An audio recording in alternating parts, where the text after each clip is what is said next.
My name is Yao Nyako. I am a professor of economics here at New York University. I'm also very happy to say I'm the director of NYU's Africa House. Africa House is an interdisciplinary institute devoted to the study of Africa, contemporary Africa, politics, economics, what's going on the ground. Today, we're going to have a very wonderful fireside chat, and I'll be telling you more about Africa House and everything we do. I'll be telling you more about our Development Research Institute, which I co-direct with Professors Dehejia and Bill Easterly, a lot of development work we do there, as well as our Center for Technology and Economic Development field work in Africa. But today, we're very happy to have a great speaker. I will not be the one introducing the speaker, so I'll be silent on that for now. But let me turn it over to my colleague, Professor Paul Smoke from the Wagner School, to be doing some introductory remarks. I'm told you have all of the CVs and the bios online, so I won't say much other than to say with Paul, he's an expert on Africa, has been working on Africa for a very long time, and a wonderful colleague. We've been together here at NYU for a long time, and we are always conspiring to do things in development and Africa focus. So over to you, Paul. Thanks very much, Yao. Well, the Wagner Graduate School of Public Service is really pleased to be able to co-host this Africa House fireside chat with Dr. Ezekwesili. Her distinguished career has been spent seeking to improve governance and human development, which of course are two concerns at the heart of what the Wagner School values and works in. In addition, her role as an activist is central to the accountability that we need more of in this world we live in. Her career also spans the range of organizations that Wagner prepares our graduate students to work in: government, international organizations, and non-governmental organizations. So on behalf of the Wagner School, we sincerely thank Obi for taking time out of her busy schedule, and we're really looking forward to hearing her comments and the discussion that they generate. So I think maybe it will leave it to Marian to do the proper introduction. But again, thanks so much for joining us, and we're looking forward to it. Thank you. All right. Thanks, Paul. Over to you, Marian. And if I may just make a few remarks before you go on, Marian. And just remark that the Bergman family have been great for Africa. They're based here in New York. Marian is a doctor, worked in Africa a lot. And all of you, again, you have the bios there. I should mention the wonderful work they're doing at Miracle Corners of the World, medicine, dental work. And if it's okay, Marian, I'll also do a big shout out to Stan and Henry Schein, Eddie, former student of NYU. We've been working with him for, my God, more than a decade now on the Africa Travel Association. So you folks are great, wonderful. And just for fear that Marian will not mention it, Marian is also, in addition to being a doctor, actually has taken classes from our Wagner School. She was a student there after a while, after doing her medical work and being a doctor, wanted to go back and refresh her academic work. So Marian, great to be a partner with you. Thank you for everything you do for Africa House and in fact for your entire family. So over to you on the intro. Thank you, Yao, and good morning, everyone. So just a little bit about Obi.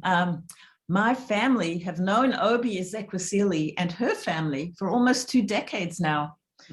What defined Obi in our minds back then was that we were so impressed that she helped found Transparency International. As part of a reform-minded group of young policymakers assembled by then President Olusegun Obasanjo, she subsequently served as both Minister of Education and Minister of Mineral Resources during his administration. Following on that, she joined the World Bank as Vice President for the Africa region.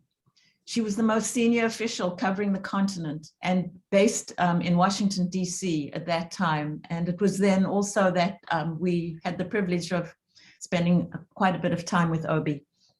She was an inspirational and an outspoken leader, as you will soon hear. Obi went on to serve as an advisor of such transformational African presidents such as Paul Kagame of Rwanda and Ellen Johnson Sirleaf of Liberia. In recent years, she also demonstrated her remarkable talents as an activist, becoming the co-convener of the Bring Back Our Girls campaign in Nigeria.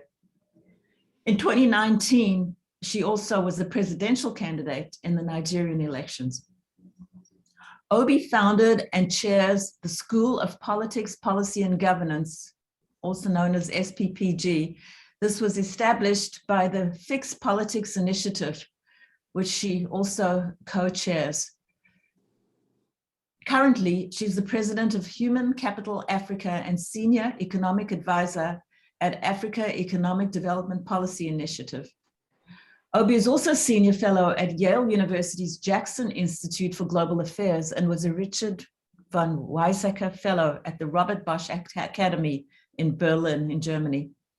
She resides in Abuja with her wonderful husband, Pastor Chinido Ezekwesili, and they have raised 3 terrific sons, twins and a single guy, and they are such accomplished young men, Chuba, Chunamalum, and Shadera, and they still refer to me as Auntie. So it's my great pleasure to introduce Obi to this audience. Obi, the floor is yours. Thank you so much, Maria. Thank you. What a delight to have you be here today. All right. So maybe I'll just ask you, Obi, just to, so we have about an hour, a little bit less, I think it's meant to be a fireside chat.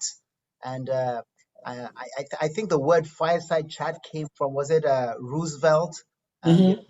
He put a fireplace inside the White House during the when the Depression was coming on us. I think that's when it came in. So it's just a bit of a chat. And you know, we announced that you'll be speaking, and many of my friends have emailed me. They said, "Oh, it's going to be a wonderful talk. She's a very important person, and they're looking forward to hearing from you." So perhaps we can begin. Can you just tell us a little bit about who you are, your upbringing, you know, sort of your life's trajectory? We have a lot of students on the Zoom call. They're, you know, you are somebody they look up to. So just tell us a little bit about yourself. Yes. So yeah, what a delight to be able to do this with you. Thanks to Marian and Stan, you and I became also extension of that wide network of families. I think that the way to approach a bit of myself, because I could go in all kinds of directions on this, is to say that family does matter. You know, parents are very important in the lives of their children. I am a very good example of that. Everything that I am today is built on the foundation that I was given by my parents.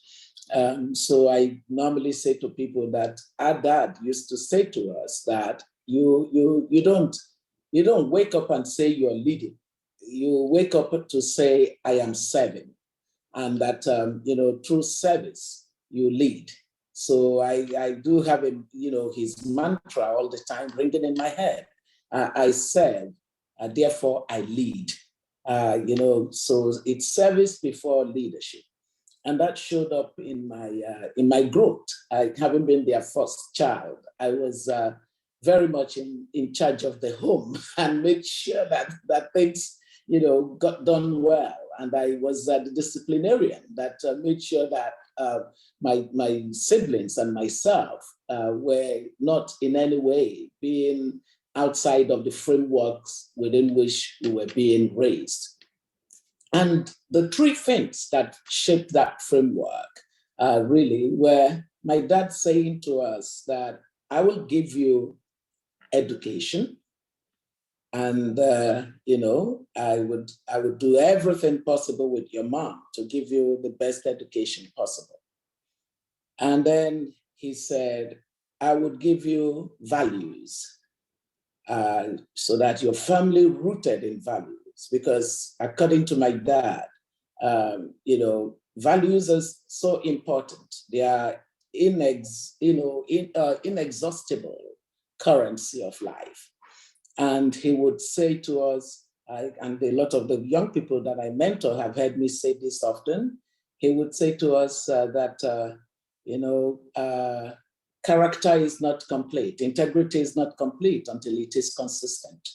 So he always wanted us to never think of integrity in contextual manner. So no circumstance should determine whether you are putting up in, integrity. And then he said the third thing was that he was giving us his name. And so he would say on his name, if you make the mistake of rubbishing my name, even if I'm dead, I'm going to find a way to come back and give you a knock on the head with my stake.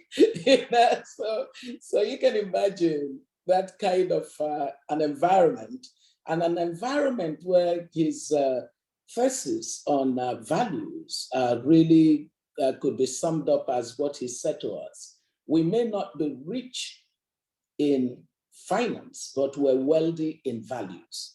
So all of these shaped my life because pretty young, I would look around my environment and I would say to him, why do I see so much poverty? Why does the country not look like what I see on television of these other countries? And he would say to me that it is the result of poor governance.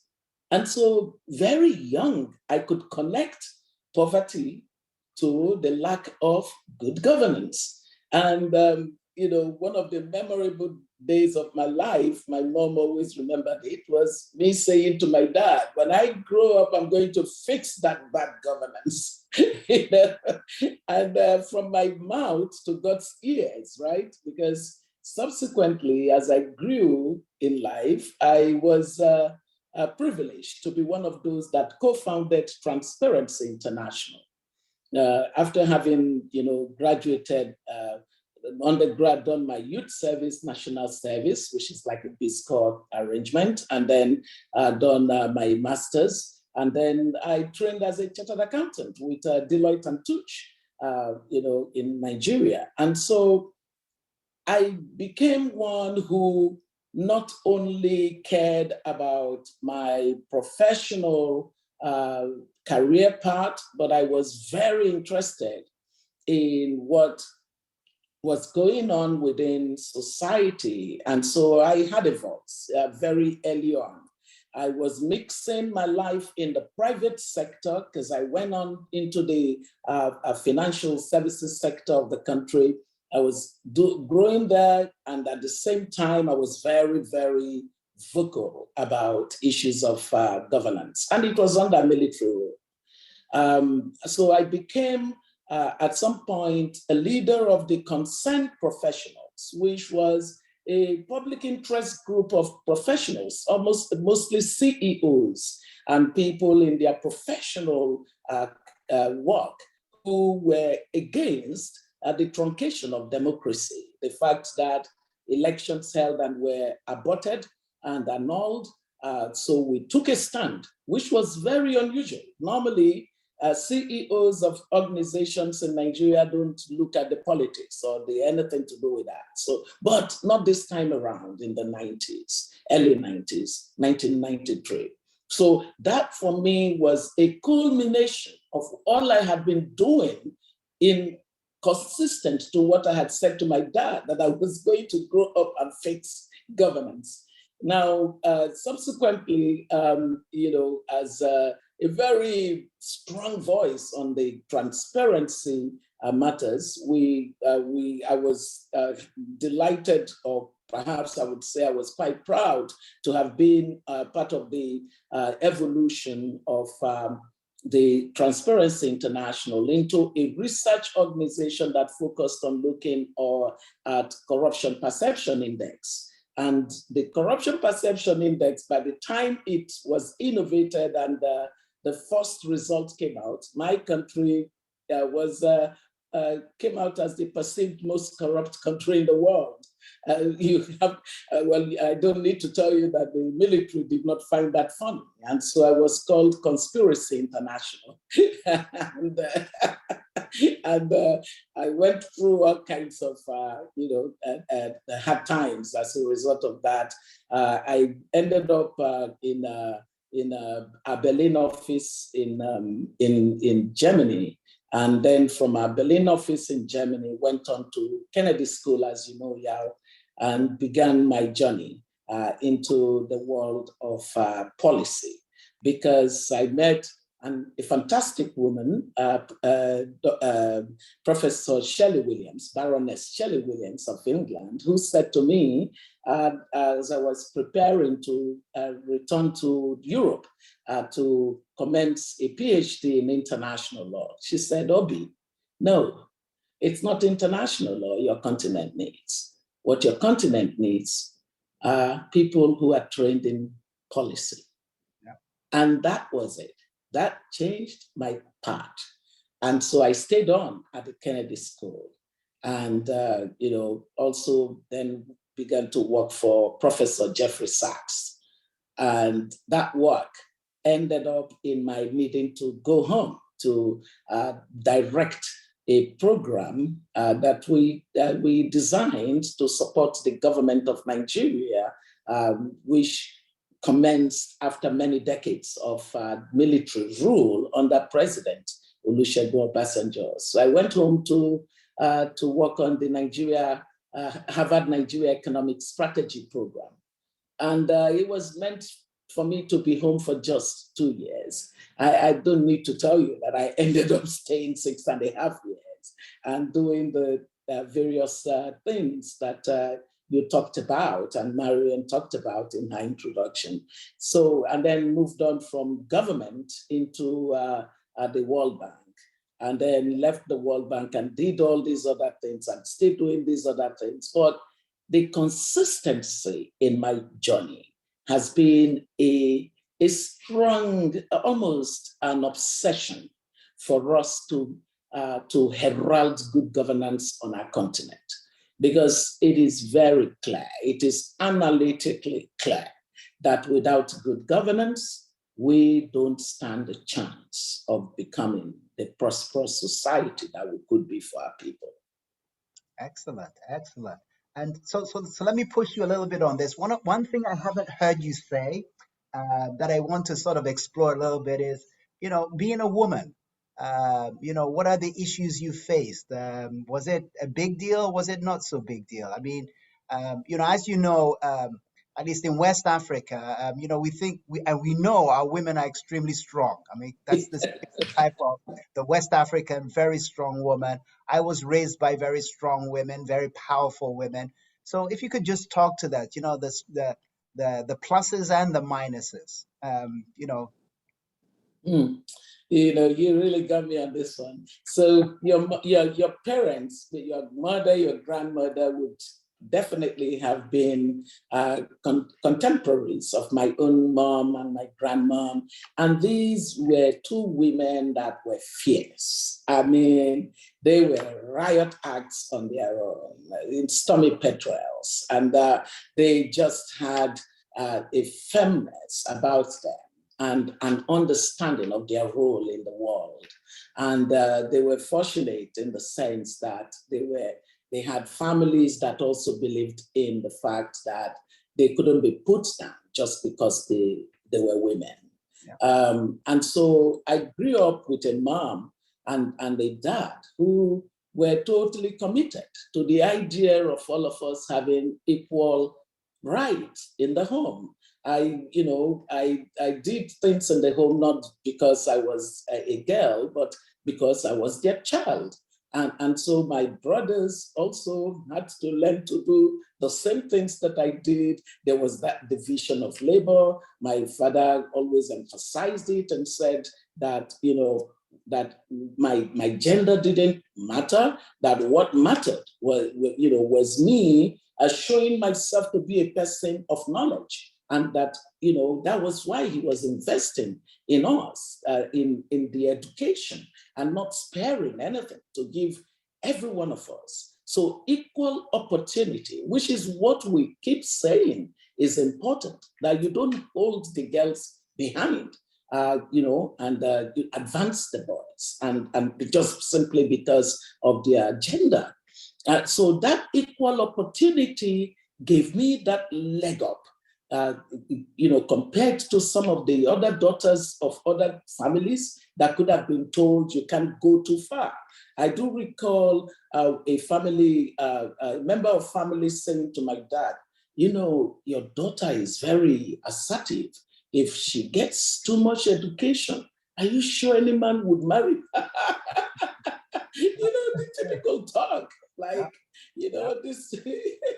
but my father said, that I know for a fact that I do want her to be the best that she can possibly be in her life, and that could include becoming married. And I do not see any reason why having an education would stand in the way of her marriage. And I'm so glad that he voted for that, because it meant that he freed me to keep with my sense of purpose. And the thing that I normally say to people is that even at the workplace, I simply refused to allow anyone to put a label on me on the basis of gender.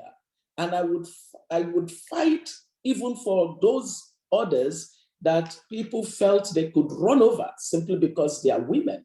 Why should that be so? A respectful workplace and a competent, driven workplace is one that looks at talents that are sitting around the table in terms of what they contribute. The patriarchy is institutionalized. It is right there, it's entrenched, but we can chip away at it by having those who are strong not preying on the weak, having those who can, stand up to those institutionalized systems, using that voice to ensure that they are fighting the system that wants to take women down. And another thing that happened in the course of my career is that people came to understand that I didn't have a chip on my shoulder about anything. I wanted to solve problems. If you want to solve problems, then come around me. If you don't want to solve problems, don't come around me, because I don't have time for people who want to do other things other than solve problems. I'm always agitated by the fact that those of us with privilege are too much in a state of luxury with our privileges, and that it would be better for us to look at the world and see that there are still so many problems to solve. And because we have so many problems to solve, we need all hands on deck. And once you have that mental mode and a philosophy around problem solving, what you're going to be doing is assembling the best. I am yet to see any man who went to the hospital with a wife and the nurse turned out, or the doctor turned out to be a woman, and she took the woman back and said, no, you're a woman. I wouldn't want you to attend to my, no, they didn't do that.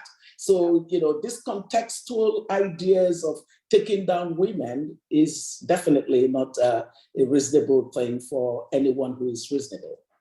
All right, that's so good to hear, so good to hear. And as I always say, you're one of my examples of very strong West African women. So you there, okay? You're very kind. No, that's true. I've been asked, those who, send me emails, they want to hear about your opinions about COVID and the COVID crisis and Omicron, and how is Nigeria doing on the COVID front? A few of my colleagues have asked about that. So do you have any words, what are your views on that?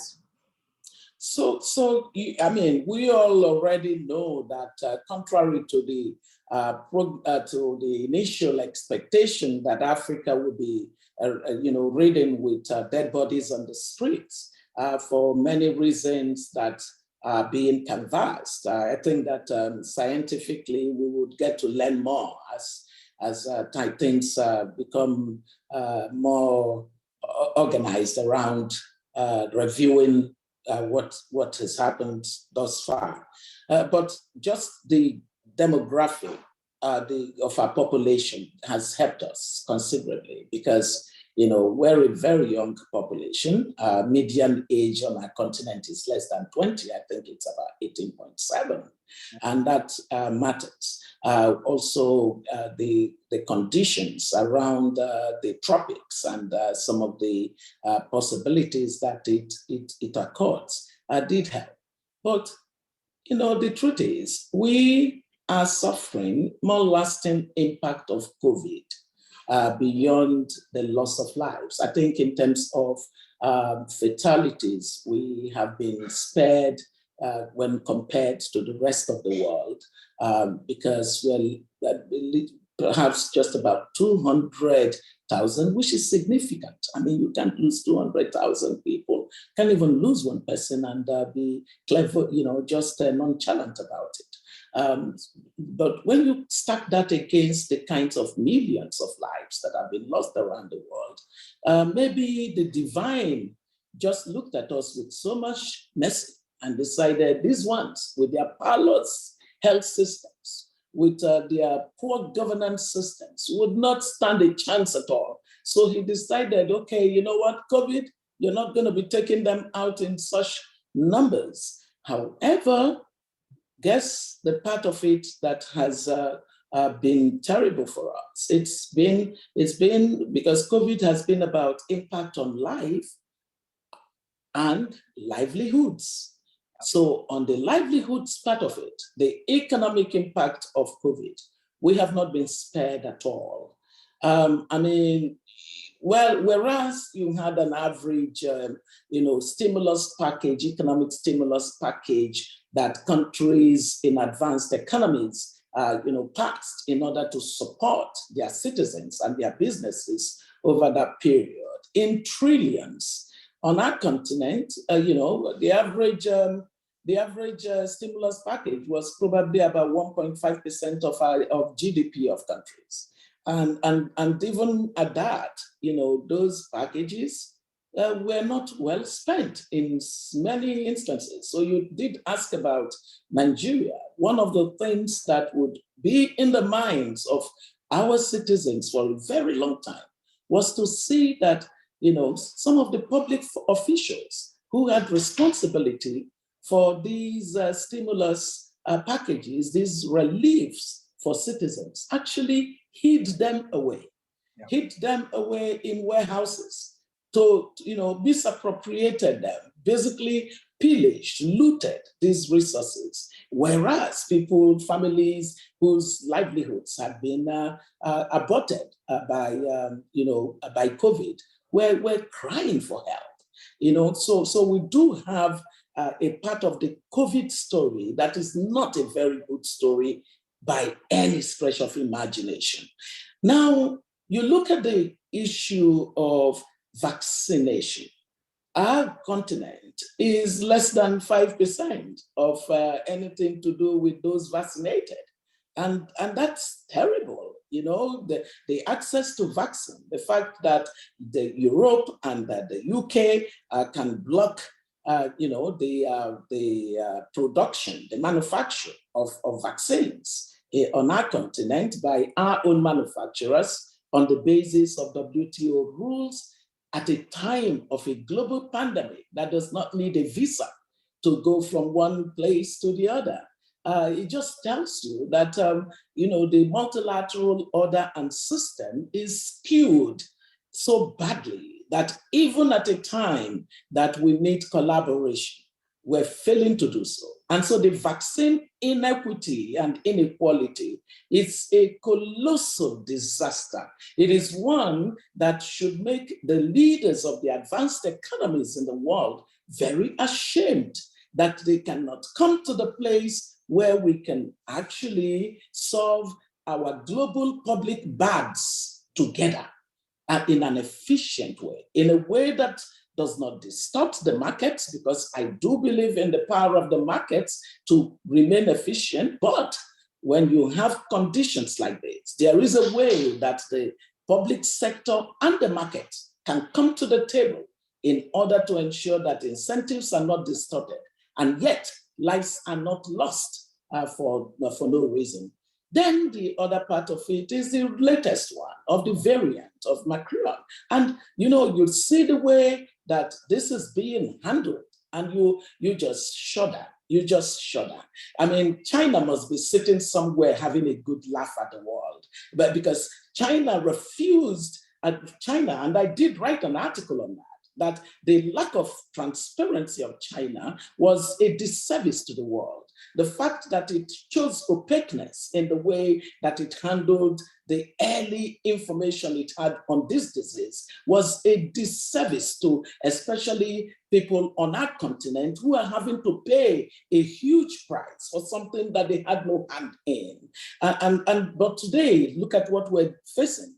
Transparency is costing the continent, because even as far away as you may be from anywhere that has been able to identify that there are cases of this new variant, you are banned simply because you just happen to be African.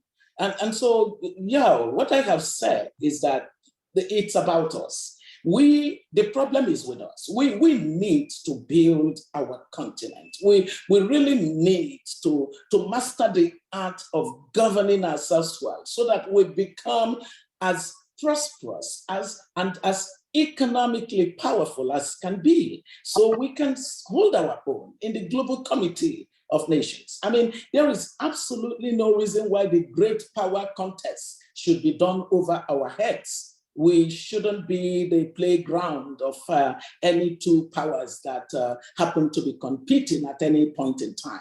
We were that for the Cold War era of Russia and America. Now it is Russia and China in their very annoying great power competition, while the world runs aground, and we are again the field where they do this. So I am saying that it is us. The problem is us. We have to fix our politics. We have to fix our governance. We have to get our acts right. We have to make sure that our possibilities match the results that we're producing, so that we will not fulfill this estimate that says that even by the year 2030, when the rest of the world has forgotten about extreme poverty, 90% of the extremely poor people will be Africans.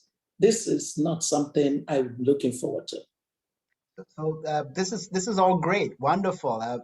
But let me push you in another direction, and I read something from the chat. So first of all, in terms of the other direction, I guess we should all congratulate South Africa for being the ones to detect this virus. Apparently, it existed in Europe, and it wasn't detected there. So I think we all have to say South Africa did a great job, congratulate them, and also being so transparent about it. Just so anytime we get good news about Africa, we need to applaud them. So I'm applauding South Africa. You were the Minister of Education. I know you're very passionate about education. I see a question here. You're passionate about the foundational learning crisis in Africa and recently launched Human Capital Africa. Can you shed a little light about what you plan to do and how? So let me just take that question in the chat and also say, how precisely do we for example, get Africa to create vaccines? Okay, so I think AstraZeneca, they were complementing the UK educational system because it's through the universities that they were able to get the science from which AstraZeneca's vaccine was created, right? The same here, NIH, they have a lot of grants, and that's from that we got all the companies doing that. So Nigeria is Africa's largest economy. You're the former Minister of Education. What should we be doing? And maybe you can also address the question in the chat. Okay, so let me take the last one first. When I was Minister of Education, one of the areas of priority for us was STEM, the science, technology, engineering, and mathematics. That was important. As a matter of fact, that was the only part of the World Bank support through a loan that I was prepared to participate in and to make sure that we designed it in the kind of way that it would raise the amount of investment that we were targeting towards science, scientific research, which was suffering seriously. The university system had become so broken, even at the time that I was a minister, that if you looked at total research and development investment by African countries, you would only find countries like South Africa and then Kenya and one or two other countries that does not include Nigeria showing up, at all. So you have almost negligible spend in that specific area of knowledge that is critical for scientific breakthroughs and the innovation of the kind that we're talking about. And I think that there is no reason why it should be so, but it became so because over time on our continent, as you would agree, and that those years when we had aberrant rules of the military or the despotic, authoritarians in office, they could care less about knowledge. In fact, it was an anti-intellectual environment. Scientific or empirical data or things like that did not matter. You just woke up and you did whatever you cared to do. But with democracy, we're supposed to begin to inch forward in terms of our choices, our policy choices, our policy priorities. And I would say that in many ways, there's something to learn from. When the continent decided to vigorously pursue reforms in the space of telecom, you could see what happened to the continent, positive all the way. The telecom reforms laid the stage for what we today know as perhaps the only economic revolution that Africa has fully, in some way, participated in. We still have a long way to go with penetration into the hinterland for data services. But in terms of voice, you would agree that the telecom reforms helped us to inch very much higher. In fact, it was the telecom reforms that we got our, more or less, the kind of innovation that we could share with the world through M-Pesa in Kenya. I was very proud as Vice President at the World Bank to bring, I think, Michael Stevens as a fellow for the bank from the Africa region. And we shared him to our colleagues in other regions of the bank because Africa had an innovation and we could tell the story of it. So I'm saying this as a way of concluding that if we really want to make the difference, then we are going to have governments think through policies, institutions, and the kinds of critical investments that are necessary to unlock what we already have around the world. Look at our professors, look at our scientists. They are in all kinds of spaces around the world but Africa. If we don't incentivize by building environments that enable them to derive the joy of working, they're going to vote with their feet. It's a free world. So I think that policy making on our continent is still lagging in understanding the aspects that should be priorities for us.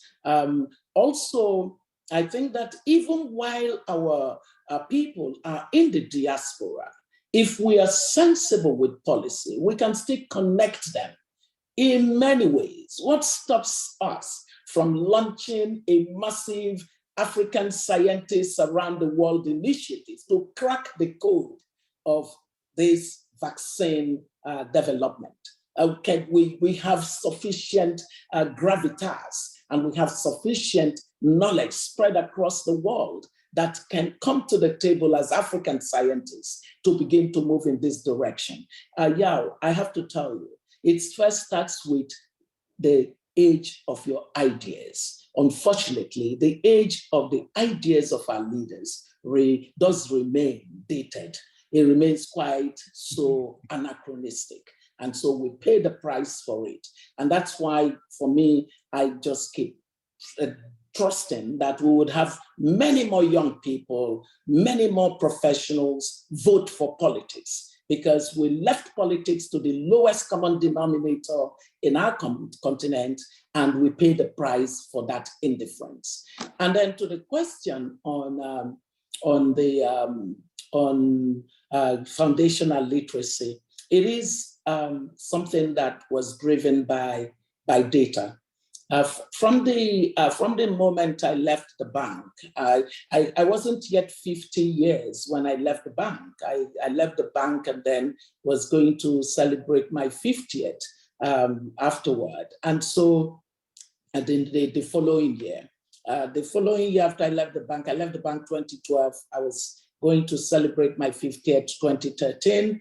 And I decided that what I was going to do was set up a foundation to focus on human capital issues, because it had become very clear through analytical data and all kinds of studies that if we were going to accelerate the pace of our economic growth, we needed to pay attention to our investment in the people, in our people. That knowledge was going to be a major driver of economic progress, simply because there's a level of quality and type of education that you give your people, and they become so productive and they become competitive. And it's productivity and competitiveness that drive the economic growth. So I was determined to do something about that. And so the Human Capital Africa that you've now seen many years after that, because I was interrupted by my campaign for girls who went to school and were abducted with government not paying attention to the justice of freedom that they needed. I became a voice and a champion for their cause. And so those years distracted me from designing the Human Capital Africa. By the time I was now designing the Human Capital Africa, the new data that was showing up began to reveal that even worse, so there is a whole education human capital deficit problem, but worse is the fact that all the other levels of the problems are in trouble because foundational literacy and numeracy is in absolute crisis. The crisis is called the learning crisis. You have only 1 out of 10 children below the age of 10 actually achieve the level of proficiency in literacy and numeracy of their counterparts around the world. That's awful, because if you are losing 9 out of 10 to lack of those skills at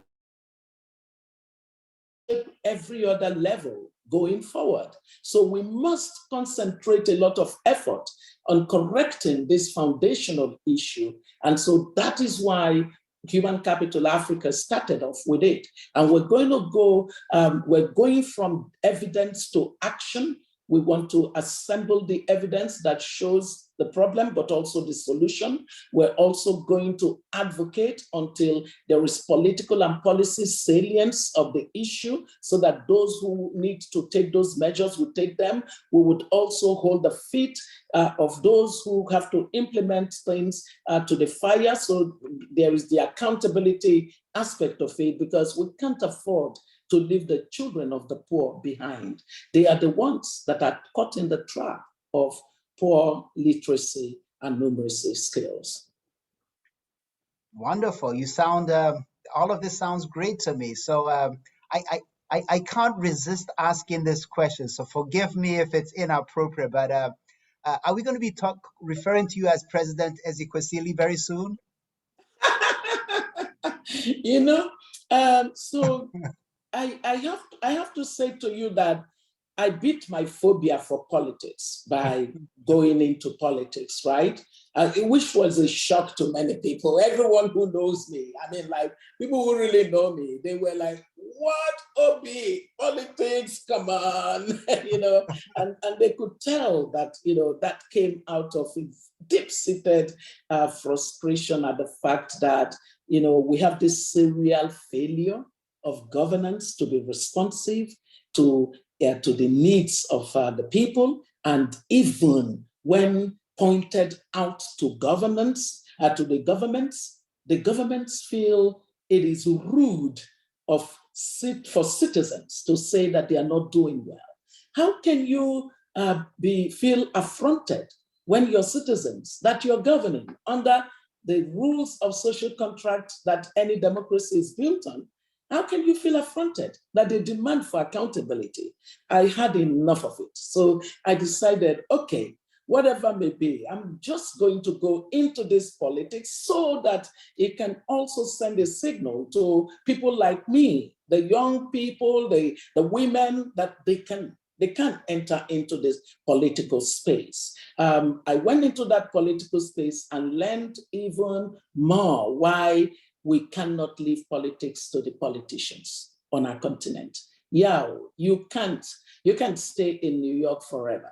You're gonna have to think of Ghana at some point. Yeah. And think of it in terms of the skills that you bring to this conversation that we're having. Because you see, when I entered into politics and saw the values that shape the politics before you now get the government based on those who win, I realized that us thinking that we can solve this problem downstream is foolhardy. We cannot solve the problem of fixing Africa downstream at the governance level. We have to solve it upstream at the politics level. And so one of the things that I came out with from running in 2019 is that the solitary people in politics with a different set of values are cooked. Then it's not going to make a big difference because assuming an Obiageli was voted into office in 2019, it would have just been this one woman determined to move the country forward, but within a space that is still based on a political culture that subordinates the common good for private or narrow interests. The system that we have practiced has it's perpetuated itself. And that perpetuation does not help in any way to produce the kind of governance that ticks the boxes on social aggregate good. And because of that, we have to innovate Africa's politics. So to innovate Africa's politics, I decided to understand it a little bit more, which was the basis of my research into fixed politics. And based on the findings, we began to do ideations and now execution, design and execution of the ideas that can help structurally transform our politics around the continent. And one of those things is we need to produce a massive pipeline of new political leaders for our continent. So we designed an unconventional curriculum that is 8 months. And we train people who are going to run our political lives, our political space. We have graduated the first class, 154 of them. The second class is already in session. About 180 of them thereabout are in this new stream. And we're also taking SPPG to 7 other countries on the continent in 2022, because we must build this massive new pipeline of political leaders, leaders who have values, political leaders that are competent in every aspect of policy that is necessary for a public leader to know, and who have the capacity to build solutions to problems and to build institutions. So if you ask me, are you going to run again? I would say to you that my current run is the run of making sure that we build a massive base of new mindset for our politics. And that mindset includes the other aspects of what we do in fixed politics to produce, to emerge an engaged and empowered electorate that will have political influence to determine political outcomes. Right now, that is not what we have on the continent. The electorate don't matter in the politics because the supply side of our politics, the politicians have hijacked the triangular pillars of the democracy, and they have basically submerged the regulatory context of politics and captured them so badly that they are corrupted into their own part of power, and they are also ineffectual and incompetent even when they want to not be corrupted. So we must innovate Africa's politics. If there is anything that I am totally gung-ho about, it is innovating Africa's politics, because without it, our governance will continue to be what it is, and that's not acceptable. Excellent. Thank you for saying that. It was actually one of the comments in the chat here, Q&A. I would like to commend Obi for the Fixed Politics Initiative, and goes on to ask you questions which you just answered. So it's really nice to hear. You've spoken a lot about politics. Let me get your views on the economy of Nigeria. It's Africa's largest economy. I remember when I was in school, a lot of industry was in Nigeria. Nigeria was, textiles, big textile manufacturing. And today, when we look at the figures, it just doesn't seem right. One of our students said something about when you look at power generation, not consumption, but generation. Ghana, which is a fraction of the population of Nigeria, produces more electricity than Nigeria does. Okay, so, on almost all statistics, this giant of a nation is not really the star we need it to be. So what are your views on Nigeria, the Nigerian economy? What's going on the ground now? And what are your views for the future? So, you know that over the period of the protracted militarization that finally ended in 1999, the average economic growth rate for Nigeria was a little less than 3%. Then Nigeria resumed its democracy in 1999, and especially by the 2003 to 2007, vigorously pursued very important reforms. Those reforms included the reform of the telecom sector that I previously talked about. But it also, was the kind of reforms that enabled us to achieve a reasonable degree of macroeconomic stability, which is a necessary precondition for growth. And then we also had some of those structural reforms across certain sectors that were important beyond telecom. Some of the things that you see in terms of the public procurement reforms, some of the things you see with tax reforms. A colleague member of the economic team, Ezekwesili, Obiageli, did such an excellent work of looking at our tax system and administration and working on it.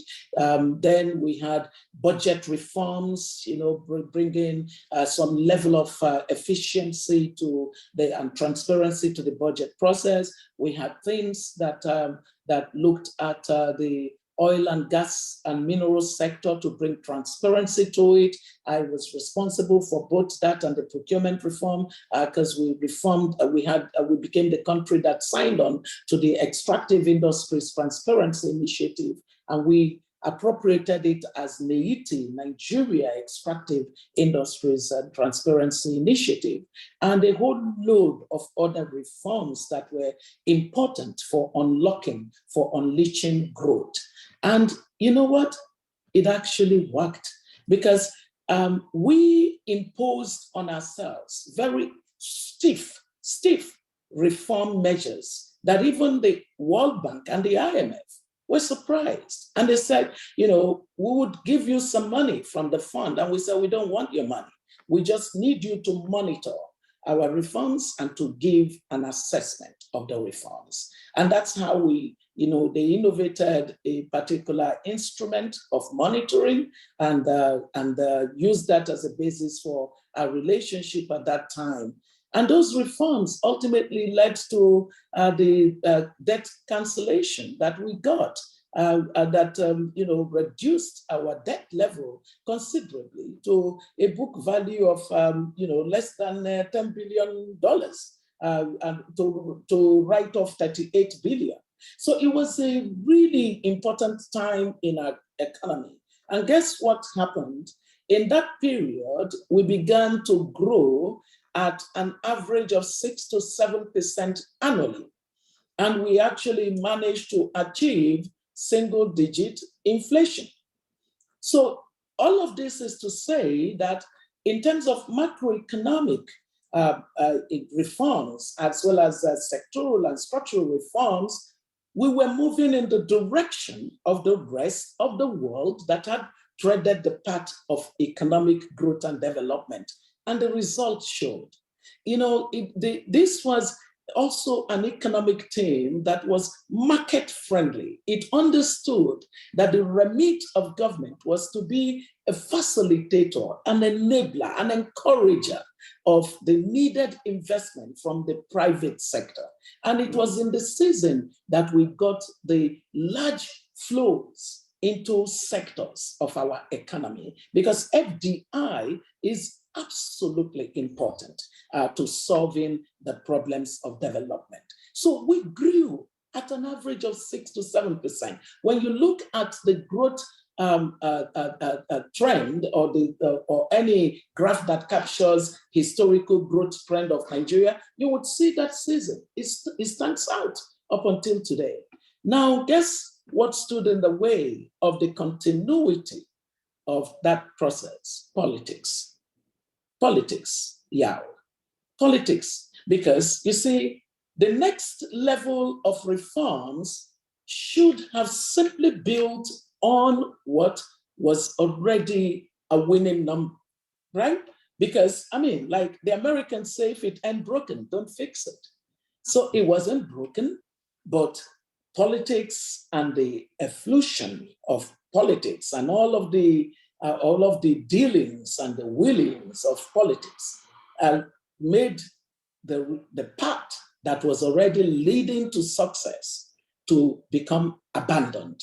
And the abandoning of those very important culture of sound policies, building the right institutions. For example, the two aspects of the reforms that I did ever before I became Minister of Minerals and then Minister of Education ended up in codification and, worked to get the laws behind them. So the public procurement it has a law, the NAETI has a law, it has a body that does that work, institutionalizing the ideas. We got the EFCC at that time, we got the ICPC at that time, a couple of other important institutional processes were put in place at that time and allowed to do the necessary work to support an environment that is attractive to business. Now, we lost that. We lost that, and it shows up in the numbers. I think when you look at the numbers in terms of attraction of foreign direct investment, whether it's into the power sector or any other sector of our economy, it has reduced by as much as 60%, if not more. So I say this as a way of reiterating the fact that politics keeps trumping economics on our continent. And so those of us who care about economic policy should wake up and smell the coffee. We can do everything we want to do as technocrats, but the politicians ultimately hold the power to unravel it. And that is the fate of reversals that we have seen on our continent so frequently. And a rolling stone does not gather moss, as the famous saying goes. So Nigeria's situation today is not surprising. You look at the choices of policies and you see it is totally the opposite of everything that enabled growth. So it's not a surprise that Nigeria is stuck. You can't, you and I know that there are just certain policies you carry on, and we can tell you what results you're going to get. I recall when the administration first came, and I saw the direction they were going with their exchange rate policy. And I said, my goodness, they were going in a direction that would kill the Naira. But the president was busy telling the society, I am not here to kill the Naira, because he refused to do the right things in monetary policy. And the central bank, unfortunately, has become a part of the political theater. And that is harmful for any economic growth and development. So, it's unfortunate, but we lost that momentum to keep growing. Imagine a Nigeria that just continued growing from 2007, when it had become a pattern and grew even just 7% all the way to now. My goodness, we would have been able to tackle poverty, but instead we are the capital, the world capital of poverty, or the capital, the world capital for poverty, because growth is important for reducing poverty, right? Even though not every growth can immediately reduce poverty, but to not grow at all means you don't stand a chance of reducing poverty. And also, as you learn the policies that work, then it enables you to even bring in more inclusive policies. You begin to diversify opportunities in ways that the diversification of opportunities spreads the benefits of growth. And we don't have policies that spread the benefits of growth, because the diversification agenda is in trouble, is in crisis on a continent where most of our political leaders are comfortable with waiting for the prices of natural resources to keep climbing up. You can't run your society that way and succeed. Excellent. So I think you've made the message about politics very, very clear. So thank you for that. It reminds me at independence, I think it was Kwame Nkrumah who famously said, "Seek ye first the political kingdom, and all the rest will be added unto thee." So politics comes first, right? But what our dear Chief Nkrumah, Dr. Nkrumah, did not realize was that our own political leaders were going to end up colonizing the countries. Yep. So they basically ended up in a replacement strategy with the colonialists. Because what this continent suffers today in terms of the entrenched bad behavior of our political class is an extractive mentality, which was similar to what we saw with colonialism on the continent. So internal colonialism is worse. Yeah. It is worse. And we see that, it has basically damned the possibilities of Africans. About this time, because of the actions of their own leaders. And so, when I talk about, innovating our politics, it is simply consistent again with what Dr. Nkrumah said, but we must restore this bad politics away from the hands of those who have laid set a foundation that has kept the continent as a laggard, when compared with the rest of the world. There's absolutely no reason why that should be so. And so, yes, let's get the kingdom of politics now, but from the hands of our buccaneering, parasitic political class on the continent. Here, I agree. All right. So we're slowly coming to the end of our, conversation here. It's on Zoom, so we like to keep it an hour or less, and we're actually more than an hour now. And I have a sort of like a ending question from one of our Wagner graduate students. But before I read her question, let me just set it up. We're just all inspired by you and everything you've done. And, my team just wrote for me some, awards you've won. 100 most influential people in Time magazine, New York Times, one of 25 women of impact, Albert Einstein's Foundation, one of 100 visionaries.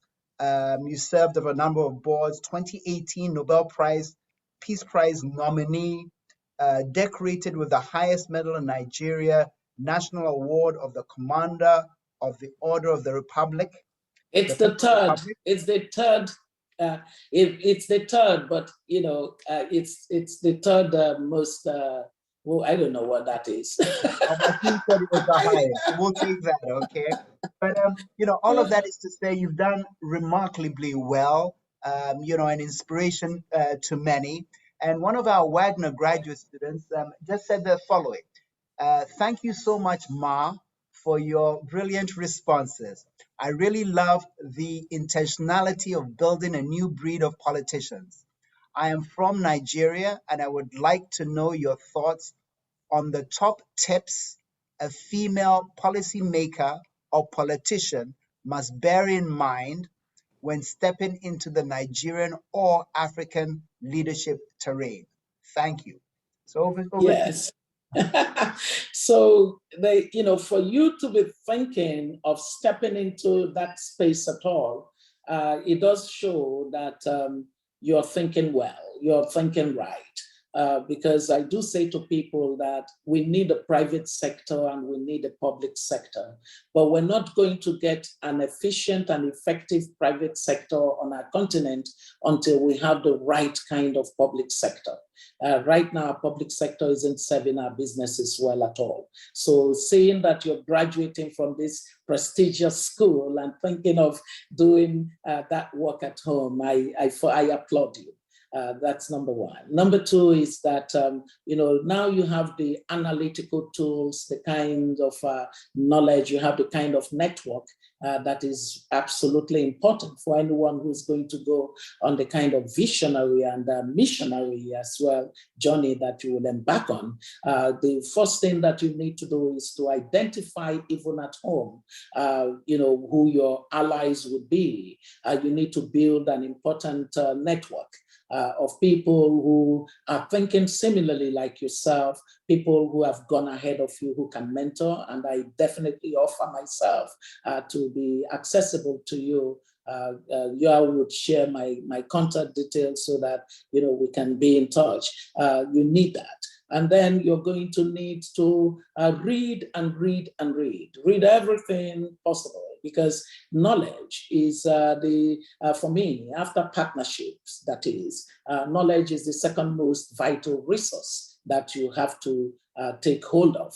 because knowledge of what you're getting into, what problem you really are solving. Sometimes people think that there's a problem when there really isn't a problem.